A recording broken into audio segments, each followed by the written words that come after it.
Halo, Assalamualaikum. Saya Alziana. Pada kesempatan kali ini, saya akan menyampaikan materi mengenai komunikasi kelompok dan komunikasi organisasi. Jadi, apa sih yang dimaksud dari komunikasi kelompok? Jadi, komunikasi kelompok adalah sebagai interaksi secara tatap muka antara 3 orang atau lebih dengan tujuan yang telah diketahui. Sedangkan contoh dari komunikasi kelompok sendiri adalah interaksi di dalam organisasi atau kelompok diskusi dan menyampaikan pendapat di dalam diskusi kelompok.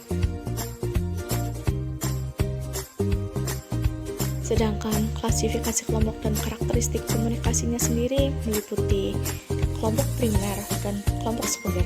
Kelompok primer contohnya teman dekat, keluarga, dan kerabat. Sedangkan kelompok sekunder contohnya organisasi sekolah maupun lingkungan.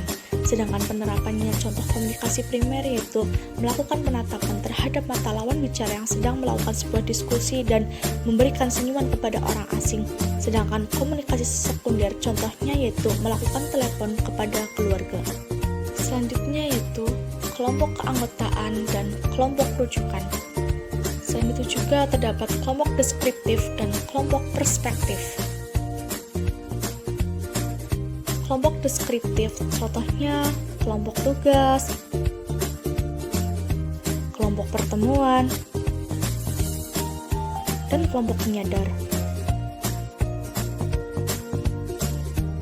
Sedangkan contoh dari kelompok perspektif sendiri ada diskusi meja bundar, simposium, diskusi panel, forum, kolokium, dan prosedur parlementer. Poin kedua yaitu komunikasi organisasi. Jadi, apa sih yang dimaksud dari komunikasi organisasi? Yaitu pengiriman dan penerimaan berbagai pesan organisasi di dalam kelompok formal maupun informal dari suatu organisasi. Kemudian, teori pengelompokan komunikasi berdasarkan jabatan pada organisasi meliputi downward communication, merupakan tipe komunikasi yang terjadi dari orang dengan jabatan yang lebih tinggi kepada orang yang jabatannya lebih rendah. Contohnya, meeting yang dijadwalkan setiap minggu dan di luar meeting komunikasi. Yang selanjutnya yaitu sideways communication atau sering disebut sebagai komunikasi horizontal. Yang dimaksud sebagai komunikasi horizontal sendiri merupakan penyampaian informasi di antara teman sejawat. Terdapat 6 bentuk komunikasi horizontal yang sering terjadi di dalam sebuah organisasi. Misalnya, rapat komite, interaksi informal pada jam istirahat, percakapan telepon, memo dan nota, aktivitas sosial, dan aktivitas kelompok. Selanjutnya yaitu ada upward communication, merupakan komunikasi yang dilakukan antara posisi terendah di perusahaan dengan posisi tertinggi. Komunikasi upward dilakukan dengan meeting untuk mendiskusikan pekerjaan apa yang harus dimulai, dilanjutkan, dan dihentikan melalui diskusi. Dan yang terakhir ada diagonal communication, merupakan komunikasi yang mengalir di antara orang-orang yang tidak berada pada level yang sama.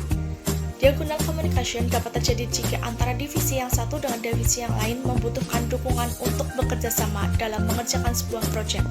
Cara yang baik untuk menjalin komunikasi di suatu kelompok atau organisasi yaitu dengan cara membangun hubungan dengan tim yang baik, membuat dorongan pertanyaan, tunjukkan dukungan kepada mereka, sampaikan komunikasi dengan jelas, dan memberikan umpan balik jika kita melakukan komunikasi. Sekian, sampai jumpa.